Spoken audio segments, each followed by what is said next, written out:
Hello, friends. I'm Greg Koukl, and I welcome you to our show. Glad to have you with us. Getting to your calls in just a moment.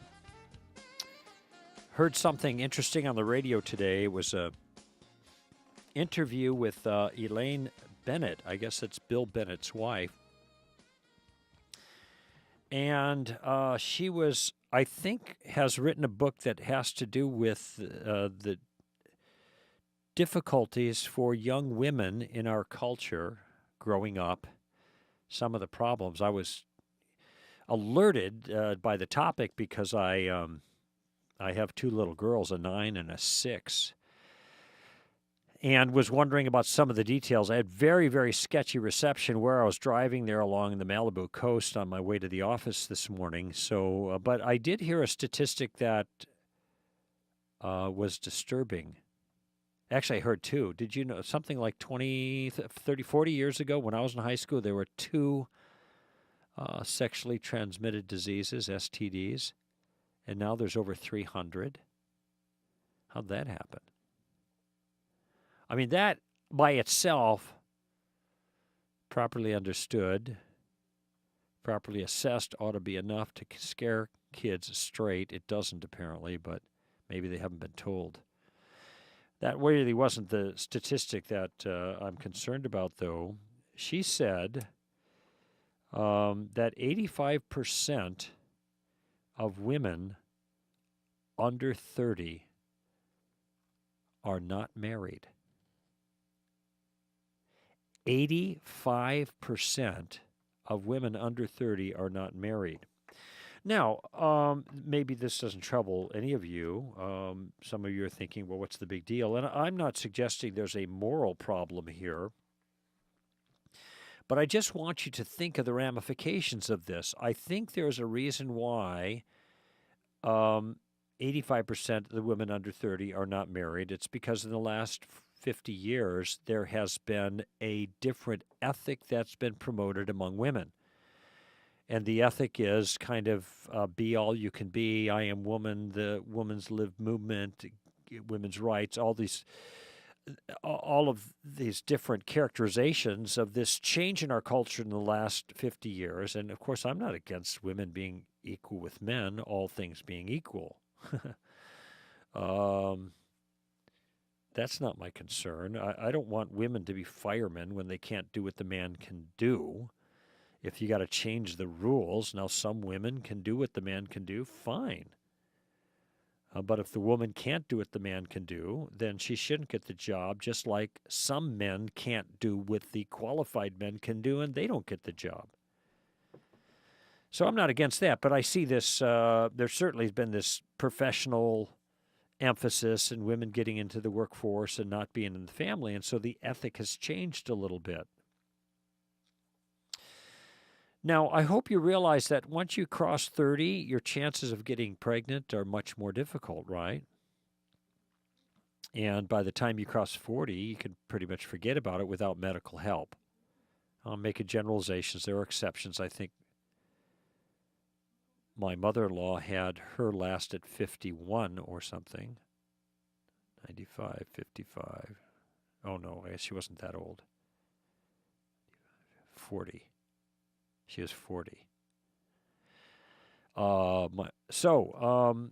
It can happen, but I mean, by and large. And so what this means then, when women are waiting, they are not as fertile and they have a harder time bearing children. And some don't bear any, which means they have to adopt. Now, where might they adopt from? What pool of babies might they adopt from? They're going to adopt from the pool of babies coming from the women who are in their most fruitful years for reproduction, 18 to 30. So it's the over 30 crowd who are having trouble to get pregnant, who are looking to the under 30 crowd for babies. But what is that under 30 crowd?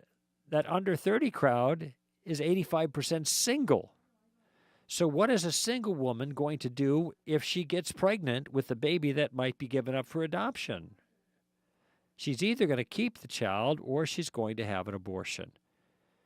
And it's my understanding that roughly 1/2 of the pregnancies in this country are unplanned, and half of those end in abortion. We have 3,000 abortions a day.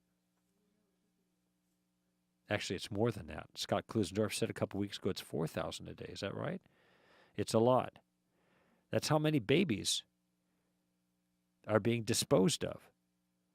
So, when ladies are in their reproductively fertile years, they are largely not bearing children, and many of those being born are destroyed.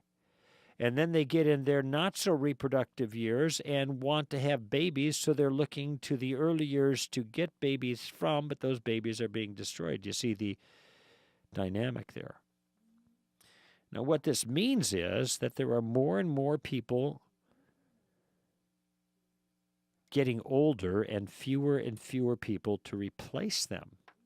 Now, there's a book out that's got a very provocative title. I also heard an interview on this. And the title is What to Expect When No One's Expecting. You know that book, that What Do You Expect When You're Expecting? Well, this is a kind of a play off of that. What to expect when no one's expecting. And it's a reflection on the ZPG, kind of zero population growth, but it's worse than that. 2 parents having 2 children would be zero population growth. Actually, I think you have to have more than 2 children to get zero population. But we're looking at 1.9, 1.7, 1.4 in some cultures, and this is devastating to the workforce,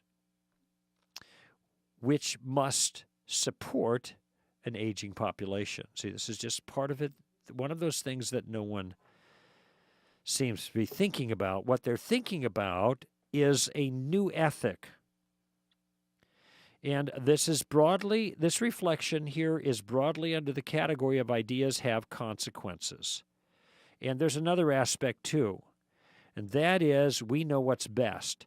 So we think we know what's best, and we're going to reinvent the world, values, institutions. What is marriage? Well, marriage is just a social construction. We can construct it as we wish. We've redefined marriage in the past. We can redefine it in the future. Now, my argument is marriage isn't something you define. It's something you describe. It's a feature of reality. It's tied to the way human beings are. It's tied to human nature. It's the structure of reality that dictates what a marriage is. It's because long-term heterosexual unions as a group, as a rule, and by nature produce the next generation. Families are the cornerstone of culture. Cultures don't construct families. It's the other way around. Families construct cultures. And family is reflected by the way things are made, and you don't have to take it this step if you're a secular person. I'm just asking you to look at reality, but reality, I think, is the way it is because God designed it that way. Last week, I had Sam Albury on talking about his book, Is God Anti-Gay? Excellent little book. I commend it to you. I think we have it here at Stand to Reason, str.org. Go to the bookstore. And he introduces the issue of same-sex marriage by looking at marriage biblically, from the beginning, as Jesus put it, from the beginning. This is how it's been. Male and female, he created them. That is why a man leaves his father and mother, united to his wife, they become one flesh. Bone of my bones, flesh of my flesh, called woman, for she is taken out of man. These citations from the Scripture are meant to show you what God originally intended, that man and woman form a unit. They are unified, they are fruitful, they multiply. Now, that's the basic plan. When that plan is followed, good things happen. Generally speaking, there are exceptions, of course. But when the plan is followed, good things happen. When people get married and children are born and people stay married and they live virtuously in their marriage, good things happen. But of course, that means living under the authority of the one who designed us for a purpose. And people don't like that. So we're going to make our own rules. We're going to redefine everything. And instead of the principal role of mothers being, or rather women being mothers, giving life to a new generation. When I say life, I don't mean just biological life, because children need more of a mother than just reproduction. They need arms and hands and discipline and caring and all day long. So when moms cease being moms and they become professional people, which in principle I don't have an argument with, but I am concerned about what it's done to motherhood, then the family suffers. And when the family suffers, culture suffers. When people want to raise a family without being married, that is, without making an official commitment to each other, then families suffer and cultures suffer. See, these are done by people who can make their own rules, so right? Yeah, we're just going to make our own rules. We're different. Hollywood knows this. And what about redefining marriage? Well, we don't like the male-female thing. That's discriminatory. Of course it's discriminatory. But it's discrimination based on how reality is structured. We are making discriminating decisions based on how reality is structured. But no, we want to ignore that and then just make our own rules. And so we have same-sex marriage. What's wrong with that? Well, it's trying to reinvent something that's central. One of the Supreme Court justices in discussing this last year on the federal level said, same-sex marriage isn't even as old as the cell phone. Maybe we should go a little slower before we kind of make this the law of the land. Well, apparently 17 states now have it. And I promise you nothing good is going to come of this. No new liberties are gained with same-sex marriage. Those couples who take advantage of legalized same-sex marriage could have done all the same things anyway without same-sex marriage. All the liberties that they had, all the personal capabilities, what they could do with their lives are all available. Now, there's some legal things, obviously, that are not available to them as a couple, but that's because same-sex unions do not perform the same function in culture as heterosexual unions, and therefore they ought not be treated the same. But what is this? This is an overhaul. This is an attempt to deny the nature of reality. And all of these things are going to undermine and are undermining the foundations. So we ought to be shocked that it is the case that 85% of the women under 30 are not married because of what this portends for the instability long-term of our culture. We are abandoning the foundational institutions the way they were intended. And we sold to the wind and will reap the whirlwind. And we're already seeing this. The graying of America, for example. 3,000 children per day, 3,000 to 4,000 per day, aborted for over 40 years. Do you think this has any impact on the economy? Oh, those are kids we don't have to support. No, those are kids that would have supported us and created wealth and provided all kinds of good things, talents, energy, resources, creativity, gone. And so now we're getting older, that includes me, and the rest of our culture, and who's following up? Not so many. So we're getting upside down. And that's not going to be good. All right, let's go to break early here. And I got a whole slew of callers coming up, so I'm just going to power through here for the rest of the show and talk with you guys. I'm Greg Koukl. You're listening to Stand to Reason. You can find STR on Facebook, Twitter, Google+, and Pinterest. Interact with STR staff, post comments, get involved with other like-minded Christians. Want to know what is going on with STR? Speaking events, new podcasts, resources, and articles? Follow STR online. You can find all of our social media connections at str.org. Alrighty, looking forward to talking with you. Let's start with John in Fairfield, Texas. John, welcome to Stand to Reason. Hi, Greg. Thanks for taking the call. Sure, glad to. Hey, so I'm calling about the moral argument for the existence of God. Okay. It seems like a really strong argument, because it resonates with people kind of at a deep level, more than, say, the ontological argument or something like that, which is more abstract.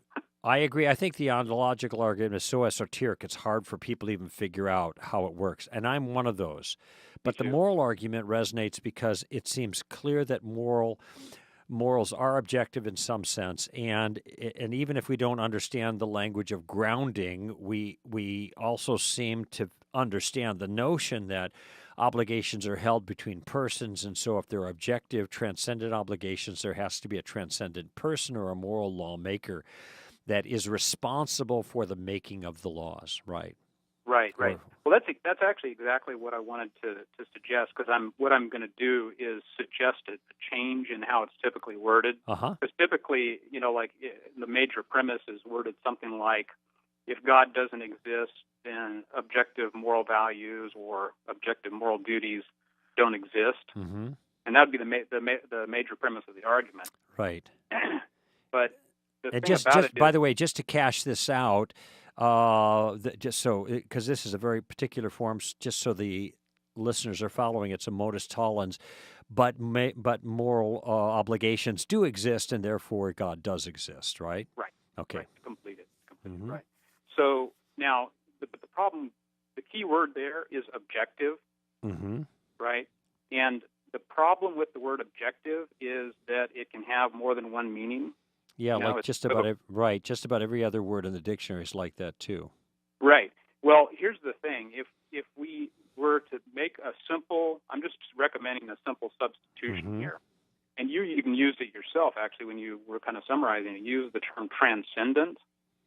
So if we were to phrase it, if God doesn't exist, then transcendent moral duties don't exist. I think we would save ourselves a lot of headaches. And if I can, give a little bit of, an objection to the word objective here. So, what is it that Christians are trying to accomplish whenever we use the term objective in this argument? Basically, it seems to me, and you could disagree with this, but it seems like we're trying to communicate the fact that people, can't just make up their own morality. In other words, moral facts aren't relative. They're real and apply to everybody in relevantly similar circumstances. Right, exactly right. Yeah. And that's what, that's really the sort of the notion that makes the moral argument powerful, because that's what resonates with people, it seems like. But the problem with that is that it seems like on a Christian worldview, morality and values aren't objective in the sense that they're mind independent. So, Wait, say that last sentence again. Okay. So on the Christian worldview, they are not? They're not objective. So objective can mean various things. No, I understand. I understand. I just wanted to get your last sentence again. Okay. They are not objective in the sense that they are mind independent. In the sense that they're mind independent. Let me explain it, okay? It might sound a little strange at first. No, it doesn't at all. I probably can tell you what you're going to say, but you can go ahead and say it, and we'll follow up. Sure. In other words, as Christians, if we hold to something like a divine command theory of ethics, we hold that morality and values are grounded in the mind of God, right? Morality and justice, they're not grounded in what I think is right. They're grounded in what God thinks is right. Right.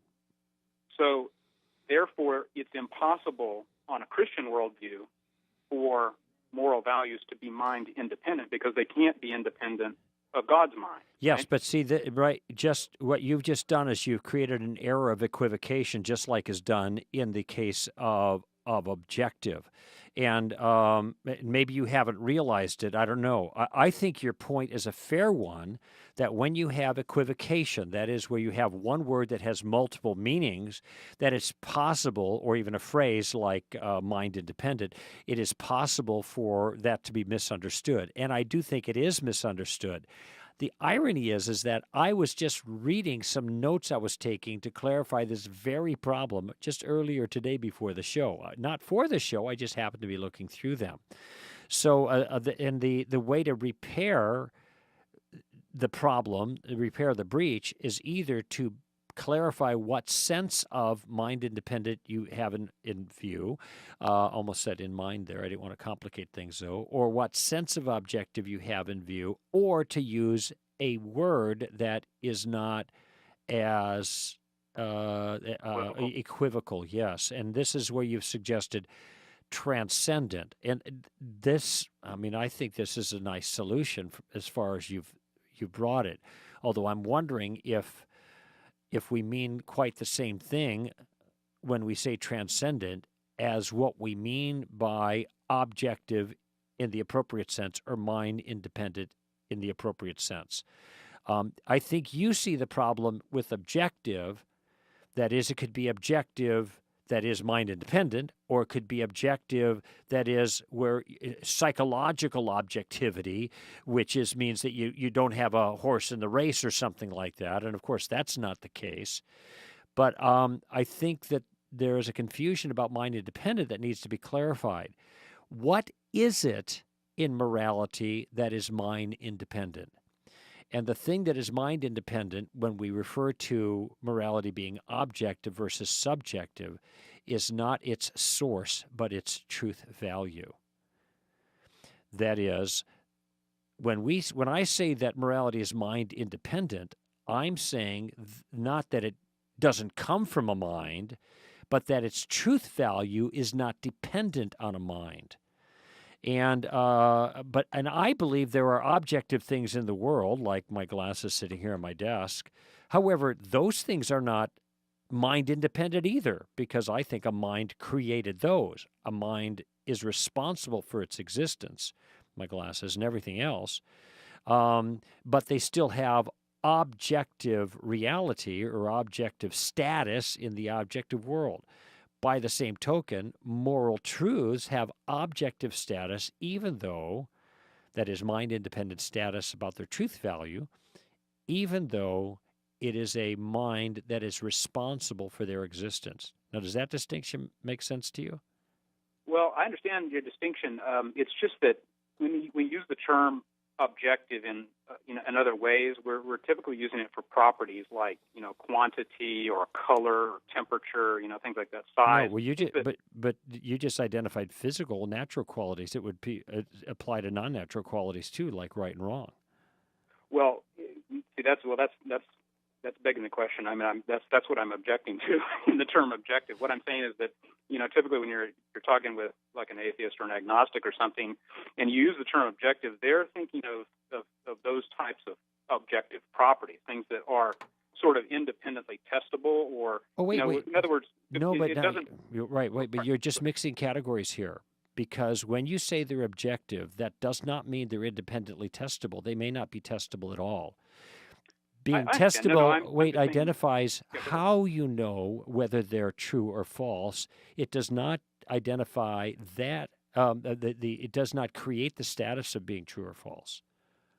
Do you see the difference? Yes, I wasn't suggesting that. I was just saying that objective in the sense that of mind independent is. So, for instance, if we see green grass, for instance, we can measure. I can measure it, even if I'm colorblind. There's ways I could measure it that I can see that it's green. Yes, right? That's property green, and that's objective, no matter who does the measurement. Yes, but see, again, it's the same confusion. If grass is green, it is objectively true whether you can measure it or not. It still is objectively true. There's a difference between the existence of the truth and how we know it's true, and that's what you're conflating in these two descriptions. Right, but I'm talking about the ontological truth value Okay, of but moral facts. yes, but you described epistemological things. You said, here's how we know, even if you're colorblind, there's a physical test you can determine whether it's green or not. And I'm just making the distinction. When we say something, it's true that grass is green, we're not talking about how we find that out.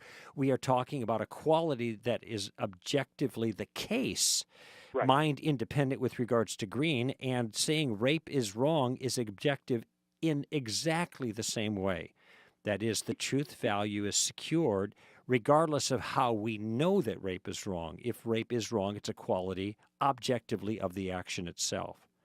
Okay, and that's why I think we get into trouble when we talk with atheists and agnostics about it, is because they don't properly make that distinction between between the epistemological understanding and the ontological understanding. Right. And I think it's the word objective that's causing that confusion. That's what I'm saying. Well, you're right about that. There's no. Okay. I had a conversation at University of Toronto last 3 days ago on that, on the whole issue of objective being equivocal, and my very first debate on relativism, I think Professor Magliocco at Cal State University Northridge, who was a PhD in sociology, made the same mistake of equivocation when she was talking about objective moral facts. We're all subjects, so therefore there can't be any objective moral facts because we're all subjects, So I agree that this mistake happens. Your suggestion for repairing it is to use a different word, and that's transcendent. Is that right? Right.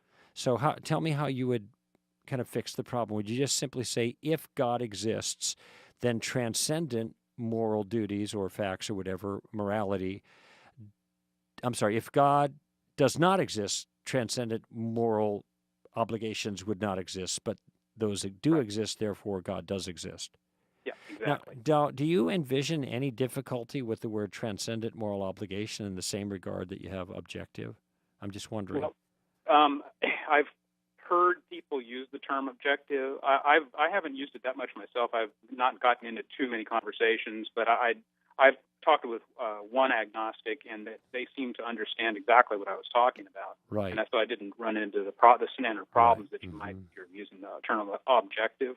Mm-hmm. But I guess I want to defend the term subjective, though. I don't think we have anything to fear from using the term subjective in that sense, because what we're doing is we're putting the focus on God himself, on the mind of God himself, as the transcendent ground. See, if you use the term objective, people are going to automatically think, they're going to make that mistake, and they think, testable properties or something like that, right? Well, unfortunately, if they are given to materialism, that's the only category they can work in. But subjective doesn't communicate what we mean to communicate when we talk about morality grounded in God.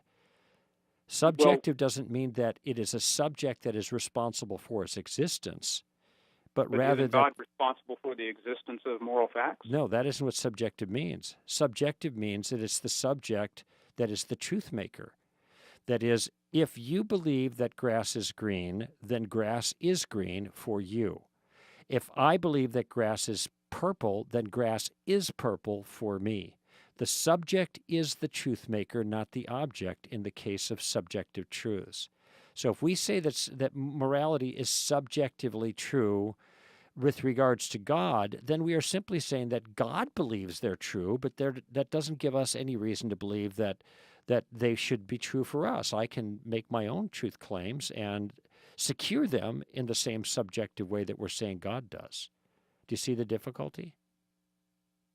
Well, I see it the other way. Actually, I see that God is it is the mind of God that moral facts are dependent upon. That's true. I agree. And all Christians should believe some form of that. And so therefore, if objective is defined as mind independent, which it usually is, qualified the way we qualified that. The truth values but nobody are ever minded. does that. That's the problem. Is nobody ever qualifies it to that degree. And when you're talking with atheists and agnostics who might probably are going to be materialists, they're gonna misunderstand. Well, some do and some don't. That's all I could say. But Okay. I don't know how you can get around the problem because I'm look at it. I'm rooting for your word transcendent. I do think that it's clear, and I'm doing some writing now. I might steal that idea from you, at Right. least incorporate it, so that but the objective and subjective are the language. It's the coin of the realm here when we talk about these kinds of things. And though the term objective is open to confusion because there's an equivocation there, I don't want to abandon that language. I'd rather just explain what I mean. And if I go the direction that you've suggested and then identify it's subjective because it is a subject that grounds it, now I've really caused confusion. Because subjective in the common parlance does not mean that a subject grounds it, but rather that it's true in virtue of the subject. And that's why you have all kinds of different moralities, because you have different subjects. And I think you're digging yourself a hole if you want to go that direction.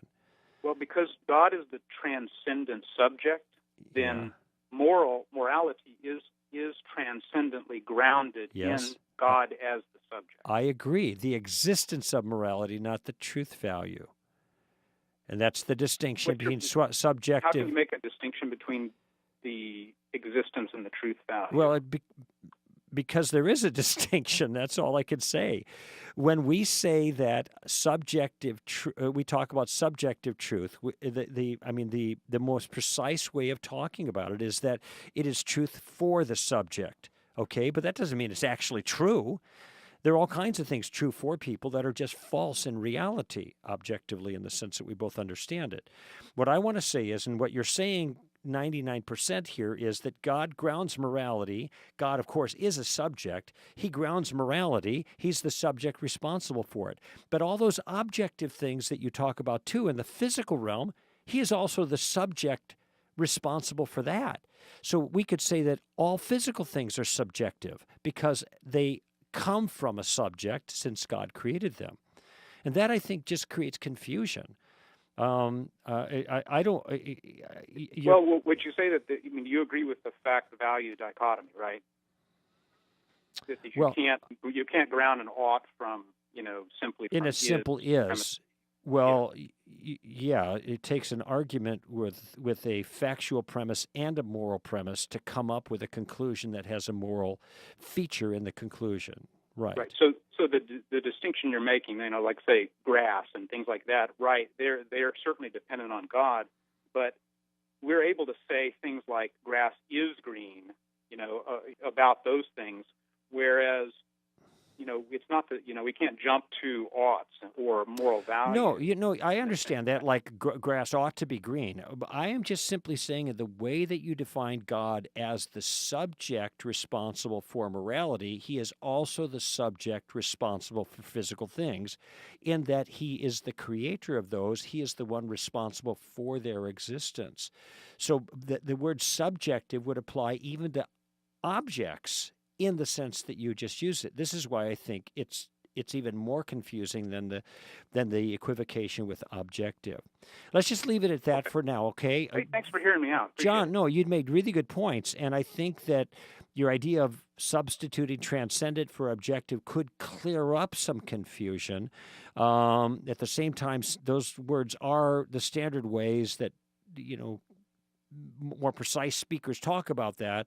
I'm going to use them and clarify them, but I think transcendent helps a lot for kind of the rank and file. So it's a good contribution. Great. Appreciate it. All right, John. Thanks a lot. Appreciate you and what you had to say there. Let's go to break and then come back and we'll pick up some more calls on Stand to Reason. Each of us as Christian ambassadors faces two daunting challenges when trying to make a difference for Christ. First, how do we initiate conversations about spiritual things in a way that doesn't seem awkward? Second, how do we keep ourselves from getting trapped or overwhelmed by others more aggressive than we are? Well, that's what Greg Koukl can teach you in his book and DVD curriculum on tactics. Greg will teach you how to maneuver in conversations so you can create more productive dialogue with skeptics and challengers. Tactics are practical skills that Greg gives names like Columbo, Suicide, Steamroller, Rhodes Scholar, and more. Tactics are a way of engaging others effectively and winsomely, no matter what the subject.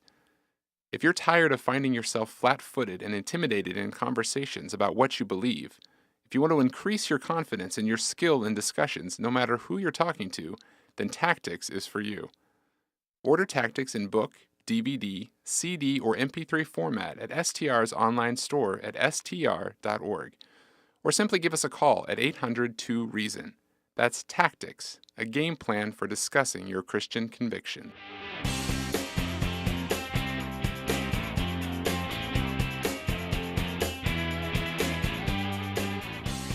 All right, friends, the last couple of nights, we DVR'd something, I think it was on CNN, and it's called The 60s, which I'm quite familiar with. And that particular 1-hour episode was on the British invasion.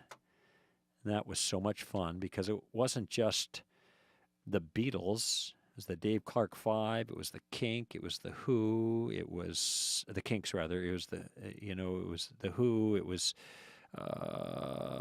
Herman and the Hermits, and boy, there were all kinds of guys. It was really fun to listen to all that music again, though, and see nobody liked the Beatles, though. I mean, just absolutely nobody liked the Beatles. Let's go to Penn Valley, California. Hello, John. Hi, Greg. Welcome. Thank you. How you doing? I'm doing okay. Good. A little nervous, first-time caller.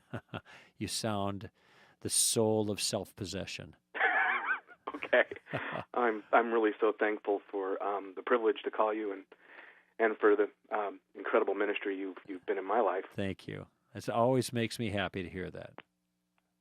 Sorry for the beeping. I guess someone's calling me. Oh, that's right. I hardly heard it. I'll Okay. just ignore it. Well, I'm You have bigger fish to fry, right? indeed, especially concerning the most important little girl in my life. I'm a divorced dad. Uh-huh.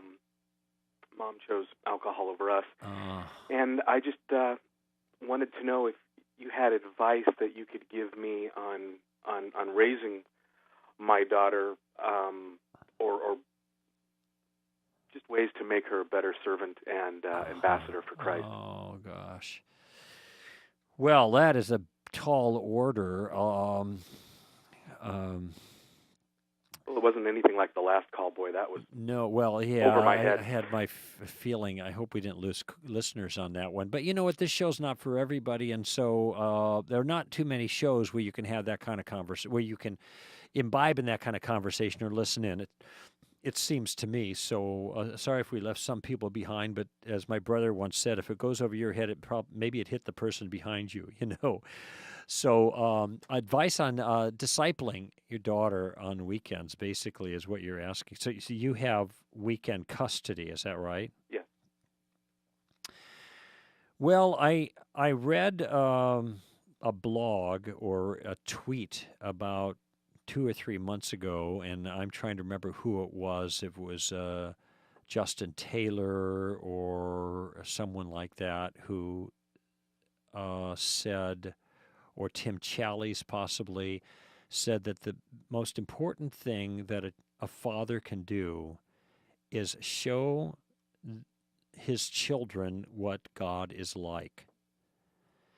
And so I think of that as a broad general thing to help me, that as an ambassador, as though God were speaking through me, 2 Corinthians 5:20, I have to be alert to the fact that my daughters are going to draw conclusions about the nature of God based on me.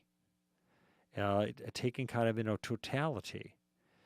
And so in my case, my own father was on the severe side, probably putting it mildly, but not to speak ill of the dead, just descriptively. And when I think of him, I can vividly see his face when he was angry. He was affectionate also, but I mean, this is what stands out. And I have been, I'm just thinking the enforcer, in fact, who's very close to my daughters, Melinda Penner, has talked to me about this. What do the girls see on your face. Now, they say when you're angry or you're disciplining or correcting, and they say the apple doesn't fall far from the tree, and I am a son of my father. So there are patterns that I learn to react with in facial expression, etc., that I have to be alert to and aware of so that my girls don't remember an angry face.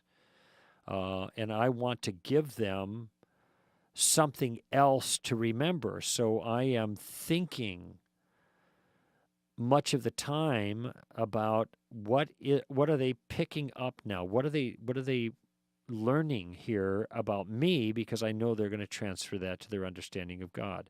So if I am always severe with them, always finding fault, well, then they're going to think that God is severe and God is finding fault too. My wife is a great balance here because she's very playful with the girls, and I'm thinking in a stern fashion, and there she is rolling around the bed with the girls, giggling and laughing, and it's alert to me to soften up and lighten up and get some levity in there, and so every parent has plenty of opportunities when they have to be stern to discipline, in some measure at least. I think what we have to really look for is the times when we can be encouraging and warm and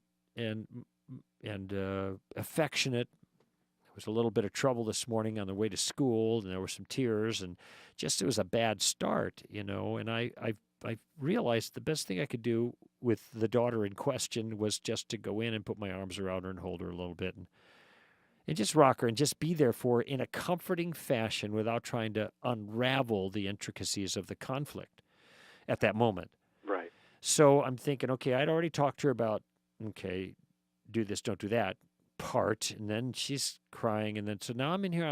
There's a different side of me. I'm not dealing with that stuff. I'm just loving her as my dad. So all I'm doing is sprinkling a whole bunch of little things out there to stimulate your own thinking, John, about your time with your daughter. I think there is a temptation actually for fathers of divorced families who have a weekend with their children. There's this Disneyland dad syndrome. I don't know if you've heard that before, but it's, Sure. Yeah, I'm away. I've got to make up for that. I'm going to be over nice, with no problems, no discipline, give them a bunch of stuff and all that. And I think that you just got to be dad. So you're only dad 2 days a week instead of 7 days a week, but you still got to be the same dad. You can't be, and I'm probably preaching to the choir here with you, but I'm just going to say it for everybody else. You can't be Disneyland dad on the weekend because kids need dads. And dads have boundaries. They're sources of comfort and strength and protection and warmth and acceptance and boundaries. Yeah. Have you heard of the book by Ted Tripp called Shepherding a Child's Heart? Yes. My wife and I have used that, and I think it's a fabulous source. That's been I kind highly of my recommend guide. it. Yeah, I highly recommend it. Now, the directive he gives that you should never discipline in anger and never shout at your kids, I think this is golden, but hard to live by. So when I shout at my girls, I'm telling you, twice yesterday, I shouted when I ought not to have, and I had to come back to my daughters and apologize. Not for the discipline, but the way I did it. I've done that too. Yeah, okay, good for you. See, this is really good because then you're communicating your own fallibility and you're modeling for them your willingness to admit you're wrong and ask for forgiveness as appropriate. So, just in the short span of 10 minutes talking together, it's hard to give you a whole lot, but I think you and I share a similar vision, I think, for our children. And did you say you had daughters also? Just one daughter, yeah. Yeah, well, see, we share a vision. And I think the explanation that's given in the book that should be given to children about disciplining, I think is really good too. I don't give it every time. The idea is that, children, you are in a circle of safety when you're under the covering of your parents. And when you disobey, you go out from underneath that covering and then you are in danger. And it's our job as parents to discipline you to bring you back into the place of safety. And so discipline is an act of protection, is the idea. And I think that's golden. Now, I don't say that every time, obviously. We choose our own words, but I do explain that it is our responsibility when we do discipline before God to do this, so you grow up straight and you don't grow up crooked. But it hurts me more than it does you. My dad used to say that to me. I didn't believe him. I tell my daughters because now I understand it. I don't think they believe me, but I'm still going to tell them. I think my daughter sees it in my face. I think she might actually Yes. believe it, that it does God hurt me bless more than you. her. Yes, God bless you. It is a painful thing to properly discipline children, and we use corporal punishment, spanking, and I think that's appropriate. It's when done properly, and so what I'm trying to express is a mixture here of, if you think of God our Father, He gives us boundaries for our good. He disciplines us when we step outside of those boundaries. He is gracious and loving and merciful and kind, but that's not sentimentality. That is genuine grace and comfort that's given. And so my cue then from that is to reflect God in that I have to provide the boundaries, which are the same boundaries that He provides. And one of the most important, and this is huge for us, my wife and I, is that our girls are under authority, and one of the worst thing they can do is be disrespectful to the authority God has placed under them. And so if they have a beef about something, they can air their beef, but they can't disrespect the authority. And yet at the same time, we want to mingle in there playfulness, fun, and this is where I want to say again, my wife is a tremendous help for me because it would be terribly unbalanced without her, and in that regard, and just comfort, just being there to comfort, to be a comforting presence. That kind of a picture. So that's my approach. I think the trips do a great job in giving very practical guidelines of how to live that out. And I think you're on the right course here from what you've described, John. Well, I sure appreciate your input. You've been my mentor for, oh my goodness, well over 15 years. Wow. Well, that's very sweet of you. I do not envy your circumstances. That you have a much more difficult time. Not only do you have only 2 days out of 7, but chances are probably pretty good that a whole different way of relating is your daughter's experience the other time when she's not with you. Right. Well, she wants to move in with me when she turns 12. Mm-hmm. So I know that's going to be an interesting situation in my life when that happens. Yeah, well, it certainly would be a change in your life. It would be great, and again, it sounds like you're on the right track, because if there's no significant change in the dynamic of your relationship, your dad now with boundaries, with discipline and grace, you'll be dad then with boundaries, with discipline and grace. And sometimes I've read Hebrews chapter 12, because it talks about every father disciplines a child, and talks about God's discipline of us. That's the application there. And I have to remind myself what Peter, is it Peter, or maybe it's in Ephesians, I don't know, but we have to be careful that we don't exasperate our children. Exasperate, that's right. Exasperate our children, and sometimes it just gets overwhelming. And that's when I realize, stop, Greg, just stop talking, stop pressing, stop making your point, let it lie. Now's the time for comfort and love and safety. So anyway, God's best to you, John. Oh, thank you very much. And we'll stay in touch. Great. Thank you, Greg. You're welcome. All the best. Thank you. Yeah. What a sweet call, and what a tough job. All right, let's go to Rose in Michigan. Rose, you have a very interesting topic. Yes. I'm afraid I have a bit of a bizarre bioethics question for you. Sure. So I'm asking about the term chimera, which I understand as one organism which has 2 sets of genetic makeup. Yeah, that's Chimera. I always thought that was chimera, but I didn't know how to pronounce it. Did you pronounce it chimera? I think so. Okay. But I certainly could be wrong. Okay, well, now everybody knows, even the people who pronounce it wrong. Now they all know, everybody knows what we're talking about. Chimera that's or right. chimera, either way. Okay, great. Either way. And this is a living organism that has genetic material from two different individuals, right? Or two different Right. sets of parents. As I understand it. Yeah, during the break, I just checked it out online just so I can get the definitions right. This would be, in one sense, every living mammal, at least, has genetic material from each parent, but that coheres into one unified genome in the individual.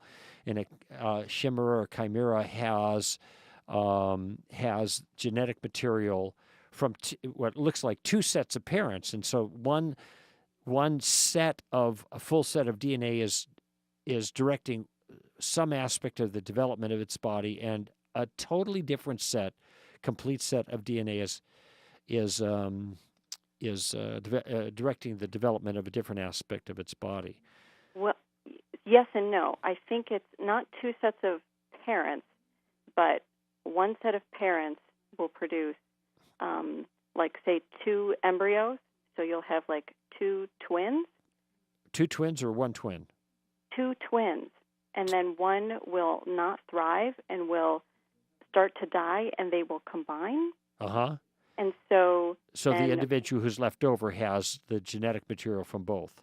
Exactly. So this leads to bizarre circumstances like, a woman will have her ovaries be sort of genetically from her twin. Yes. So then her children are her, genetically like nieces or nephews, just very strange circumstances. Right. And I don't really know what to make of this. Well, on my view, they would be her daughter, just even though genetic material was from, well, like you said, nieces or daughters. Look at it's still genetic material in her body. It's just that her body has different sources, different types of genetic material. She provides genetic material that's different from the genetic material that's governing the rest of her body, but that's still part of her body. Now, I'm not sure. So I wouldn't count this I would not consider then, well, you just gave birth to your cousin or something like that. Right. You are giving birth to your own daughter, even though you have an anomaly in the particular genetic material that lays the foundation for the daughter or son that you just produced. That's all it is. I'm not. What would you, in your mind, be the ethical concern here? My real question is about whether we had sort of two souls and one died, or is one still alive even though part of its genetic material is alive, or if we have one human being with genes from what was at one time two embryos. Did one die, or is the soul from one set of genes or the other, or right? Well, I think this is fairly easy to answer. Okay. Think for a moment. I just saw this movie with my wife about, it's really sweet, romantic kind of comedy, Return to Me or something like that, where the guy lost his wife and she died suddenly in a car accident, and then her heart was given to somebody else, and then that woman now is alive, and then the husband meets the woman who has his wife's heart, and they fall in love not knowing what that other connection is. So that's the background of the story. But since this woman has the heart of another woman, she actually has a big chunk of genetic material that isn't part of her own original genome, but it's still the heart beating in her body. We wouldn't say that because she has a piece of somebody else's body and therefore the genetic material of another person in her body, that that her individuation is somehow in question. She is still herself, the soul that is unified with that body that has now multiple parts from two different bodies, essentially, is still unified with that body, and it's still now her heart, though not genetically the same as the rest, and there's only one center of consciousness there. Only one soul expressing itself through that body. So I would say in the case of a chimera or a chimera, you have some genetic anomalies, but that's all.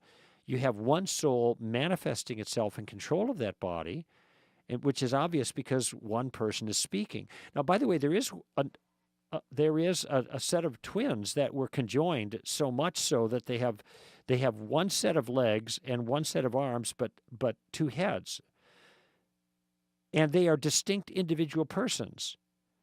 Because of two heads? No, because of two souls that are speaking to each other. That's clear they have separate personalities. They are separate centers of consciousness.